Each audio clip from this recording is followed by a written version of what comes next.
অনলাইনে আগাম টিকিট মেলেনি, তাই স্বজনদের সাথে ঈদ করতে স্ট্যান্ডিং টিকিটেই ঢাকা ছাড়ছেন নগরবাসী।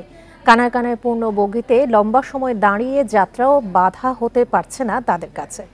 তবে চাপ থাকলেও সকালে কমলাপুর থেকে সময় মতোই ছেড়েছে ট্রেন। এখন জন্ম সনদ দিয়ে খোলো বিকাশ স্টুডেন্ট অ্যাকাউন্ট। নিজের বিকাশ নিজে কর। এ যেন এক প্রতিযোগিতা, কার আগে কে উঠবে ট্রেনে। দরজা দিয়ে উঠতে না পেরে অনেকেই বগিতে ঢুকছেন জানালা দিয়ে। আর এই চিত্রের দেখা মিলেছে কমলাপুরের ৩ নম্বর প্ল্যাটফর্মে একতা এক্সপ্রেস ট্রেনটি ঢুকলে। শুধু একতা নয়, প্রায় সব ট্রেনেই একই অবস্থা।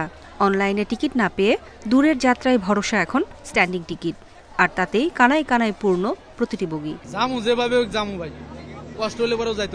আর যাবো আমরা পঞ্চগড়। এখন ঈদে বাবা মার সাথে ঈদ করবে, একটা আনন্দ। এখন এই কষ্ট আমাদের কষ্ট মনে হয় না। আর এই স্ট্যান্ডিং টিকিটের কারণে ভোগান্তিতে পড়তে হয়েছে সিটের যাত্রীদের। তবে স্বজনদের সঙ্গে ঈদ করার উচ্ছ্বাসে বাধা হতে পারছে না কিছুই। আমার কাছে 3টা ব্যাগ থাকায় আমার মনে হয় না যে আসলে আমি এখানে উঠতে পারবো, কিন্তু ফাইনালি উঠতে পেরেছি, আমার বেশ ভালো লাগছে। স্বাচ্ছন্দ্যে টিকিট পেয়েছি, স্বাচ্ছন্দ্যে যাচ্ছি, সবার সাথে প্রিয়জনের সাথে ঈদ করবো, ভালো লাগছে। জনসংখ্যা বেশি, যাত্রীরা অনেক দাঁড়ায় যাইতেছে, ভোগান্তি আছে আর কি।